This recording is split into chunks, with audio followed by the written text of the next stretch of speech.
workplace. We just wanted to bring some of that to you today too. So thank you for joining us. We got people from Madrid, New Zealand, New York, Los Angeles, Moldova, Argentina, Krakow, Rio de Janeiro. This is awesome. I'm guessing 2/3 of y'all might even be in your pajamas at this point, because why did you ever get out of them if you're just going to work from home anyway? So I don't blame you.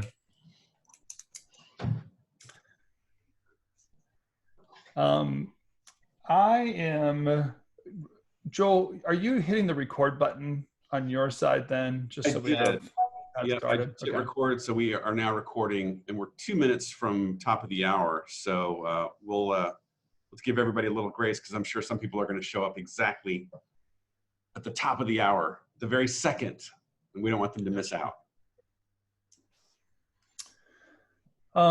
So let me just kind of talk to people who are hanging out here too. We've got a good group of people from all over the place. Give me more sense of like how everyone's doing.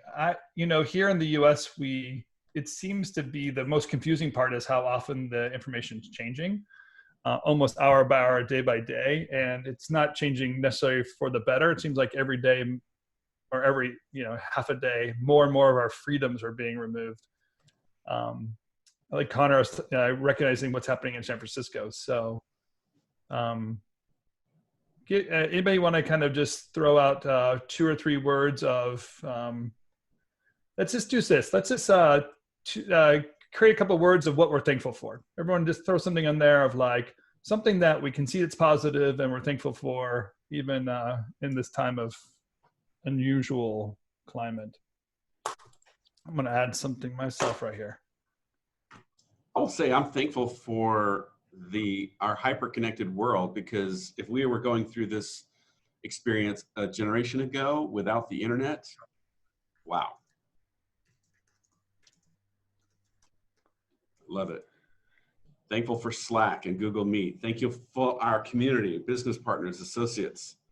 Thankful for the time I get to spend with family. Yes. Yeah, that's great. All right, it is top of the hour, so we'll maybe give everyone 30 more seconds to jump in. We got 33 folks with us here today.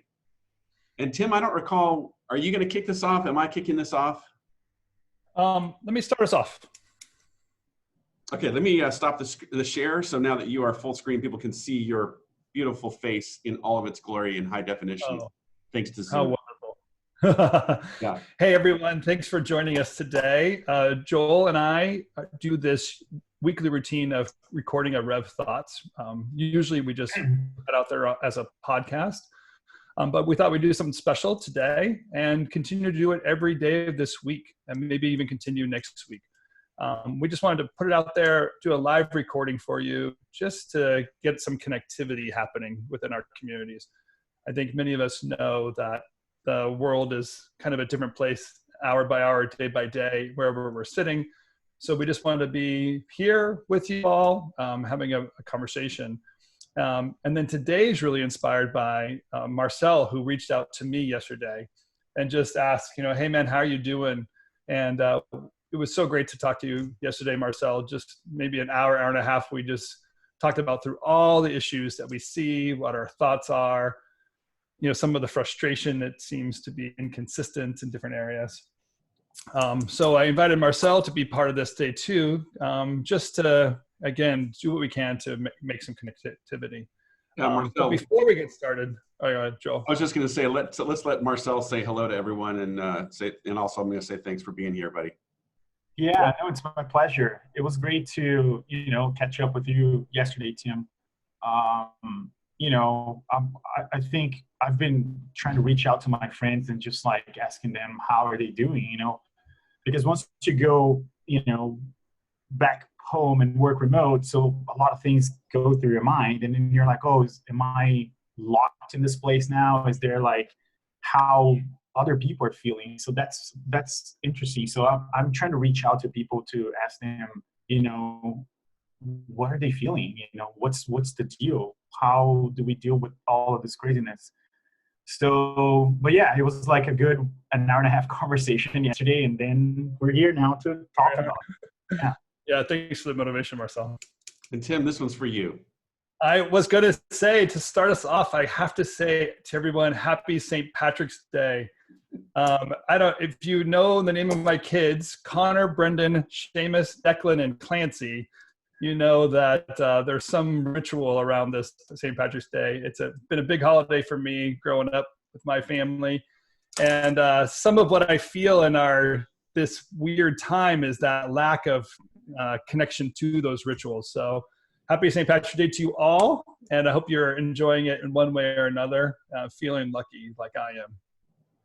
So Tim, I'll just comment, we've got about 50 folks here now. So really great to be with you guys. Tim mentioned at the top of the hour, RevThoughts is a podcast that we do about once a week. But we said, hey, what if we not only did it once a day, but what if we did a brief live stream every day for the next week or so? So that's a little context to why we're here. And also, many of you have joined the new Slack group that we just created yesterday, very much in response to, one, people not loving the group that was on Facebook, the 7 Ingredients group, but also the opportunity to just have more dialogue between owners and creative entrepreneurs. So a lot of you joined that Slack group and may have gotten the invitation to this live stream that way. So if you came in that way, that's very cool. Tim, do you want to mention the live stream that we're doing Thursday, where we're going to go more exhaustively through the current issues and best practices? Yeah, well, I think you just did it, right? There is more to what Joel and I have been doing and collecting for the last 3 days that we're putting into really a full presentation. I think if you're part of Blair and David C. Baker's mailing list, you've probably seen some of the same encouragement going on out there. We're dealing with so many aspects now of change, from really just working from home and having our kids around, to what it really means to work with clients, our coworkers, dealing with cash flow, and honestly, then the uncertainty of something like the COVID. A lot of what we do at RevThink is work through uncertainty anyway. A lot of the tools and systems, routines that we put in place are to help people look at things proactively, understand what the future can be, and build that up. We're going to teach you some of the practices we've been practicing for many, many years now, but also specifically what some encouragement of what's happening within the current environment of people working from home and the COVID crisis. So that will be available. It is something separate than what we're doing here. This is really just the conversation we want to have, and some the usual just talking. We want to hear from you. If possible, at the end of the hour, you guys can ask us questions as well. But let me start off with a topic, Joel. Okay. And Marcel. Okay. I talked about St. Patrick's Day. Honestly, when I would walk home from elementary school, I could smell the corned beef cooking from my mom's house 3 houses away. She would have hundreds of people at our house on that day. There was corned beef being plugged in and cooked in the bathtub just to find a space for another cooker. So it's been a really big part of our life. And today I feel like it's just not even happening, besides the text messages between me and my family and the fact I'm wearing green and a couple of friends are going to come over. So to me, I started realizing the rituals are what are really being broken here a little bit. I don't do my usual routine of going to work. I don't see my desk, my chair, those things that we can easily connect to and know it's time to start and time to stop. Also, some of that face-to-face interaction seems to be disrupted. And I feel like the new business meeting has the dogs and the kids floating in the background of every conversation I'm having. So that ritual, I think, is a sense of loss, and that loss is also making us feel a little bit more stressed and lonely. So I thought, talk about that. Like, how are you guys dealing with this? And are you getting the kind of same sense of loss in that way? Well, first I'll just chime in, because I would love to hear, Marcel, if you've started any new rituals, because Tim, you and I were just talking with Jay at Giant Ant, and he gave us permission to share this thought that as they've shifted to a total remote model of working. He said, you know, one ritual we immediately implemented was every day we have this call, we all get on Zoom or whatever it is. But then he added this cool thing. He said, I ask everybody a question like, hey, you know, what are you hoping to do this weekend? Or what have your pets been up to? And everybody has to answer the question. And I thought that was a really simple way of saying, normally we're all in the office and we have these rituals. We don't think about it. I go and get my coffee. We have our morning check-in. I walk around and ask everybody, how you doing? Now we need new rituals. And without these rituals, we start to feel ungrounded and we feel disconnected. So what are some rituals? And Marcel, I'm really curious to hear if you guys started anything to just start fostering this new normal, this new sense of, hey, it's okay. Things are different, but there's some stability and routine and so forth. Yeah, and I think what we're doing now is, because first of all, I think everything happened so fast. You know, I remember having a conversation with one of my producers, and then we were like, oh, you know, Italy is on a full lockdown now. That would never happen in the States. That's what I said. I'm like, people here would never stay in their houses. No way. You know, like there will be a riot. People will, like, you know, ask for crazy vaccines, you know, that, you know, sense of urgency that everything in America has. So I told him, like, on Tuesday, I'm like, no, this is never going to happen. Then Wednesday I wake up and I'm like, this is not going so well. Let's start thinking about, like, how do we share our server over, you know, the internet? And then I caught myself at 4 a.m. in the morning, you know, copying a bunch of hard drives, like, you know, setting up our server remote. Thursday, everyone comes in and I'm like, guys, we're all going home. This is not going to be fun, you know, and we'll have to find out. And I think the routines are still, like, in development. You know, we're all learning. Even like today, it feels a little bit like a dream. And I'm saying my feelings because I want people to maybe connect with that, because that's what I'm looking for as well. I feel like part of my routine is, like, people that connect with me on my feelings, you know? So it's like, okay, so, all right, so I need to work and I need to do certain things. I need to check on people.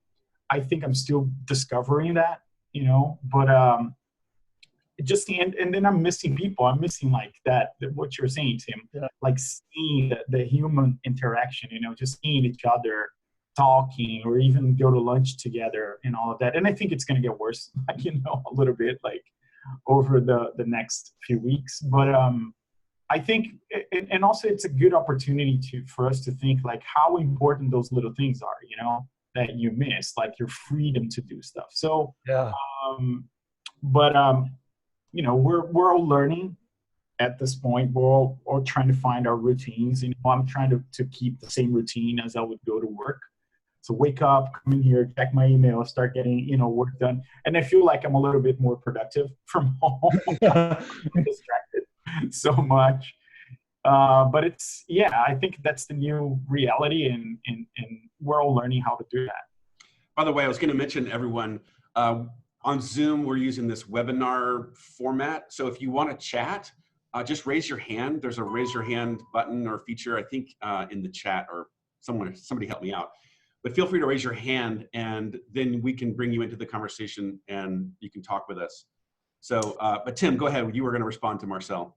Yeah, Marcel, well, a couple of things that connected with you on Marcel. One is, I think I'm an extrovert like you, and I actually get energy from other people. If you ever see me at a conference, I don't need to eat, I don't need to sleep, I just need to talk to people. And I'm sure those of us who need that personal interactivity are feeling that sense of loneliness or disconnection, as you said. I love that you said at the beginning is, I think one of the things that you're missing is seeing other people and getting a connection of how they're feeling and being able to express how you're feeling. Really, Slack can't do that very well, can it? Like, little emojicon things and GIFs or whatever can't really get us to the other side of what these emotions really are inside of us. So I think that's probably very legitimate. Of part of our usual routines that allow us to connect on our feelings. How about you, Joel? what's this disruption kind of doing for your routines? I mean, you and I have worked from home for years, and do a lot of traveling, but you're probably feeling something different now too, right? Yeah, I mean, I think my frustration is just simply, for me, travel is in my DNA, right? I'm the son of an airline pilot. So for me to be looking at the back of a Delta seat is like my home away from home. It's very uncomfortable for me to think about spending weeks and weeks and weeks not interfacing with people face to face, because there's so many, I don't know, intangibles or nuances that come about when we connect in person. I mean, Marcel, you and I, we go out and go to the Brazilian steakhouse, and we talk about all kinds of things that we wouldn't normally talk about, say, on the phone or certainly over Slack. So I think there's a certain magic to human interpersonal relationships that I'm missing. So I'm going to have to learn how to master that on Slack, on Zoom, but I think also make sure that I'm being fed in other ways in the other areas of my life, and that is through family and through friends, and just find new ways to get connected. One example was last night I did a virtual happy hour with a couple in Houston, really good friends of mine, and we just said, you know what, we're going to sit here, and we made our Manhattans and our martinis, and we toasted each other over FaceTime, and it's not the same, but you know what, it was pretty awesome all the same. Yeah. You know what? I had a transition when I went from working at an office to working at home, and it's one I didn't recognize at first. And for me, it was the drive home was something I didn't realize I missed so much. And quite honestly, I think I brought home I didn't know how to relieve the stress of the day, because that immediate of sitting in my office talking to clients and then walking right out the door and dinner's ready and not having a time to decompress, I'd sit at the dinner table and I'd still be stressed out, and I'd still be wanting to get back to my desk to finish whatever that issue was. That decompression time, I think, is something that was really interesting to think that I was going to be missing that. Because the way I thought of it was, well, I don't have to commute anymore, right? That 45-minute, 3-mile commute in Los Angeles was going away. But that the reality is shifting gears. Sarah Ward just put out here that she's not missing interaction. She's home with her 7-year-old and 2-year-old. But I'm wondering about you guys. Like, Marcel, are you feeling that the separation of family and work being a doorway apart opposed to a 45-minute commute? Yeah, and I feel like I actually commute a lot. So to me, it's actually a chance to be around family more, a little bit of that. But also, I feel like to me, it's an exercise of controlling anxiety, because all of us are feeling the same. We're like, what the heck's going to happen? We're all going to lose our jobs, are we going to lose our companies? Are we not going to have clients anymore? Is it going to be like this forever? How long can we survive? So it's sort of like a mixed feelings. You're like, oh, okay, so I'm here with the family, I'm connecting with that, but also there's the stress of like the business. So to me, I'm learning like how to navigate in that sort of like, highs and lows. But also I'm not the only one. Like, I'm not freaking out, to be honest with you guys. But I feel like I'm freaking out more for others, like when Sarah was asking here, what's the insight for folks in live action space? And I think that's that's the legit question, because these are the people who are like in trouble the most. And we'll have to like think about it. We'll have to like, brainstorm ideas. We were actually about to move state. And the other day I was like, maybe I should hire a bunch of PAs from live action to help us out, if there's a way to like feed them. It's part of our responsibility, as like, as an industry to sort of like support each other. And I love what PJ was saying too. PJ started a post on LinkedIn, offering help to people who are like struggling finding jobs. So, and I think this is part of our mission here. And I love what you said yesterday, Tim, that you and Joe wanted to give an answer to the industry. And then probably this will be part of your live stream on Thursday. But I think there's a lot of questions, in the air now. So we gotta, talk about it and even like support each other. Yeah, I want to say there's definitely something deep in our hearts at RevThink that we're problem solvers. And so when people call us with problems and they, it's a sales issue or a client issue or production issue, it's often something we can wrap our heads around and give a very clear message. And that message or that strategy is very micro. We're dealing with that business owner, their unique situation, and like their positioning in the marketplace. Something at this level, we're definitely thinking and taking our time, honestly, of understanding what the strategies would be. Joel and I are doing a lot of listening to business owners to get a sense of where the wins and losses are. And we feel the stress on your behalf, as you're like saying, Marcel. It's hard to not feel the weight every conversation we're having and be on the other side of this.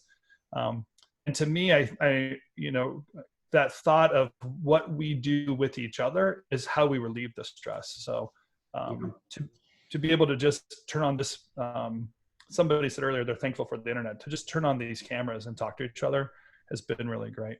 Yeah, I agree. Yeah, but I was go just ahead. going to chime in real quick and say, I don't think Darren from Mighty Nice is here, but I was chatting with him last week. They're in Sydney, and he was asking me how are you doing? And it was funny how, Marcel, I think I had a similar feeling where I feel such a burden for each of you that's running a business, because I ran my own business for 20 years. And in a way, I almost bear this anxiety for my brothers and sisters out there that are in the trenches and wondering what to do.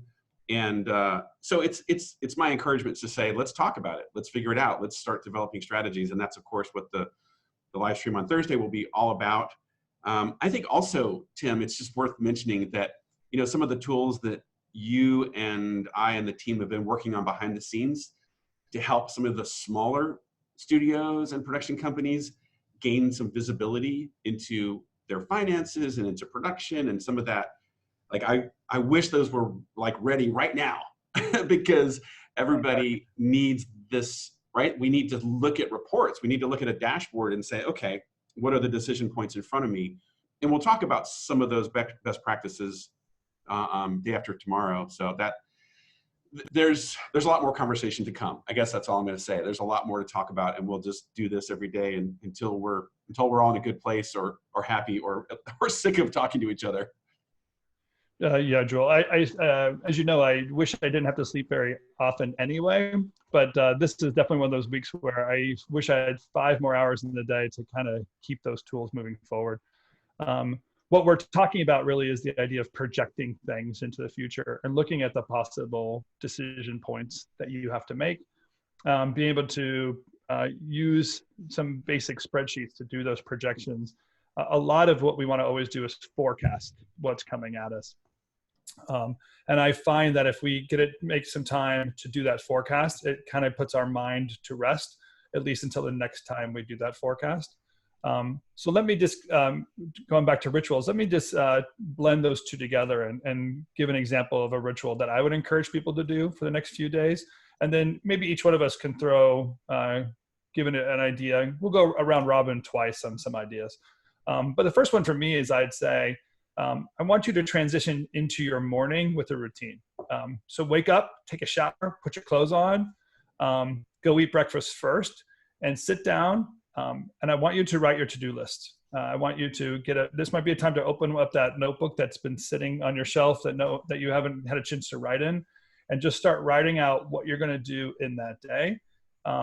What I find is pre-visualizing my day, knowing what I want to get out of that day, I usually can accomplish it.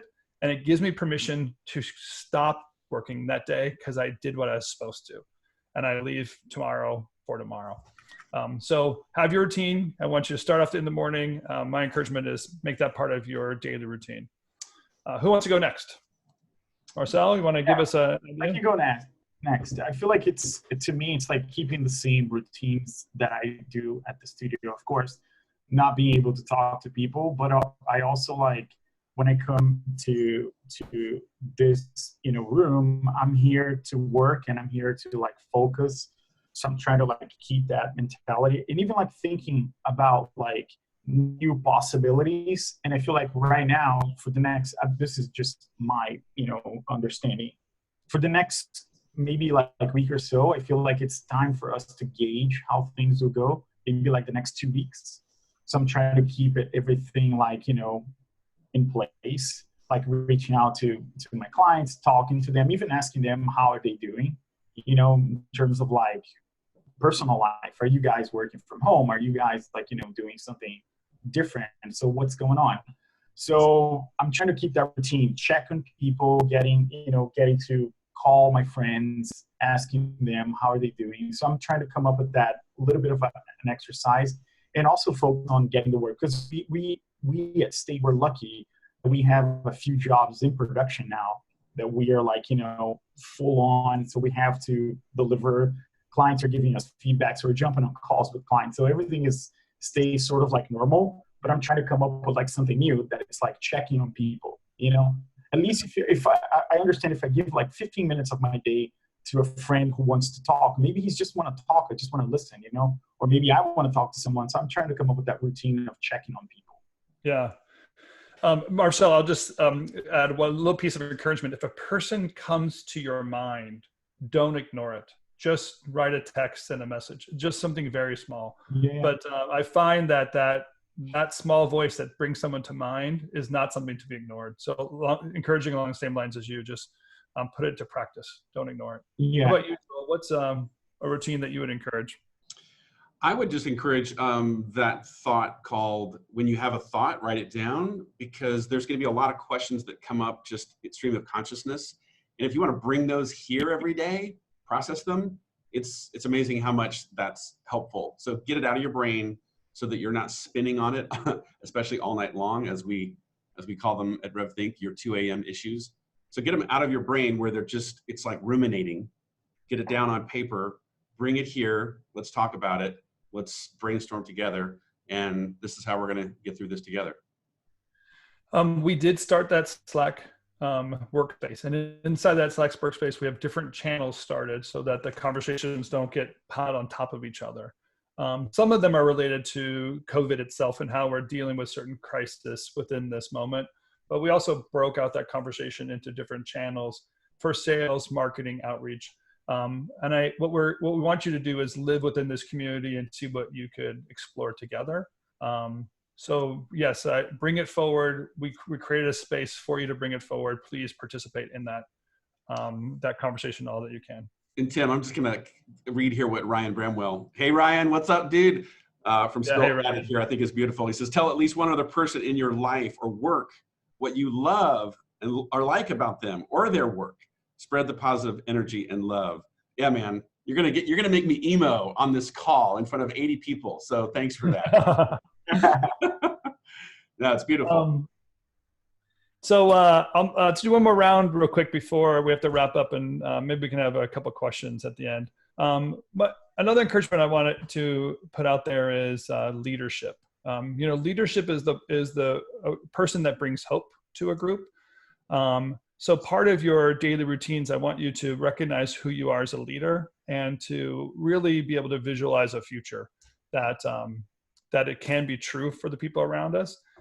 There is going to be some new techniques that we're going to have to develop. There's going to be some issues we have to overcome. And we're going to have to ask for grace and forgiveness in some of those decisions with our clients, with our employees, with our family. But be a leader. And I think when I say it on this Zoom call, we all know that I'm saying be a leader at work. But I also want to encourage you to be a leader at home. Your kids do need you. They're going through a crisis as well. They're not really sure what's going on. I'm sure the conversation that you're having is similar to the conversation we're having at home. And my youngest is 12 now, but it has many effect on all of us. Leader at home really means like look into the eyes of your family members, make sure you're recognizing, connecting to what they're feeling and expressing, and give them a chance to unload on you. And then just give them a hug, let them know it's all right. So you can hug your family, give them lots of hugs. Yeah, I love what you said there, Tim. That's I'm thinking of a conversation that PJ and I've been having for off and on for several years, and that is the importance of these routines and rituals. And so that connecting with family, but even just that weekly meeting that I know all of you are like, yeah, we try and have a weekly team meeting. Well, guess what? It just went from being important to super important and critical. And Tim, to your point, it's really how you express yourself as a leader. It's how you remind everyone, this is where we're going. This is how we're going to get there. This is what I know to be true and what I believe in. And here's how it's all going to happen. And it's reassurance, just to let everybody know it's real. We're going to talk about it. We're going to figure things out. But you as a leader, no one can do that job for you. So this is an opportunity for us all to grow and help everyone that is depending on us, counting on us in these crazy times. Yeah, I love it. Yeah, I agree. And to me, it's exactly what you guys just said. Checking on people and bring positivity too, because now it's time for us to all be scared and everything. And oh my God, what's going to happen? I have a feeling it's going to come back. It's just like a little, we don't know the how big this whole thing would be, but at some point things will be back. Maybe it's not as it was before. Maybe that's part of the adjustment. But if we keep the positivity and even if we have people, and this is what I like about this society here. What I love about the States is that people here actually gather when it's there's a problem. I come from Brazil, where people are very supportive and everything, but sometimes I feel like there's a bunch of people trying to take advantage of you, of the situation. Not everyone, I'm seeing in a few places, but here in the States, I feel like we talk about the problem more. So when you talk, and then you start finding solutions, then we're feeling the energy, and checking on people, spreading the love, positivity, everything fine, and let's just keep going. So I encourage you all to start your day by waking up, taking a shower, getting your clothes on, going to work, starting your work, and writing out a list what you're going to do that day. Let me just finish this with how I want to encourage you to finish your day. Even though we're all in lockdown, it still is legal to go outside. So at the end of each day, I want you to get in the practice of knowing when the time is up. I want you to tell your other coworkers or employees that you're going offline. Turn off your computer and go outside. You need to take a deep breath. You need to walk around your neighborhood, walk around your block. Coronavirus does not travel via sun rays. So it's on the sunlight. It's not going to attack you. It's not lethal in that way. So just walk around the block, keep your distance, but find your own space to decompress. And then come back home and give your dog some love, your family some love. If someone comes to mind, reach out to them. Make sure your mother knows that you're safe, and get back into those rituals and connections. We're feeling it very heavy at the Thompson family. We have a wedding that was planned on April 4th in Santa Barbara, and it's been planned for a year. These kids have been loved for 4 years. There's a lot of going into, they can't even see each other because one's in Colorado and one's in Oregon right now. So a lot of stress happening here. So I'm trying to practice what I preach a little bit and talking to myself on this one. But I want you to all know, we are doing this together. I really am proud of the effort that the US is doing to curb this. The reason we're doing this is for others. The spread is not picking up. If you look at the CDC, the cases today are at 0. The cases yesterday are at 0. The cases 2 days before that were at 4. But obviously there's some slowdown happening, and the work we're doing is getting there. So thank you all for sacrificing and making this happen, taking on this burden and stress for each other and for your company. We just love you all and are thankful that we part of this community with you. Happy St. Patrick's Day. Joel, I'll kind of leave the parting words to you. Hey, I just want to say thank you for being here, each of you, and let's get through this together. Marcel, thank you. You're the man. Glad to have you be part of this conversation. Everyone, please give a shout out to Marcel for him showing up and taking a chunk of his day to share his perspective with you. And with that, yeah, thank you, Marcel. You want to say goodbye yourself? Say it on camera. Yeah, I was going to say, please, be careful out there, care for other people. And I'm saying this because of me, myself. I have a chronic disease that's called asthma, and I'm being super careful. So the other day I saw my friend posting pictures outside, and he was like hanging out at a bar. I'm like, dude, if you don't do this for other people, do this for me. Because if I get this thing, I'll be in trouble. So please just do that. And he's like, oh man, I'm so sorry, all of that. Run back, Sam. Stop touching your face, bro. I saw that. Run back. Run back. I have my inhaler here in my here, Ron back. I'm doing this just for you. Yeah. But yeah, so just be care about other people. I live with my mom here, so I was afraid of bringing that thing home. So we're like all here as a family together. We'll get there. So everything will be fine. So let's do this again tomorrow at 1:00. We're gonna same channel, same place. We'll see if we can also spread it out to other channels if possible, but feel free to pass it along, encourage others today, and we'll do a better job of promoting it tomorrow. But thank you so much for being part of this community, and we'll do more Rev Thinking. That's right. All right, everyone. We'll see you tomorrow. Later. Bye-bye. Bye.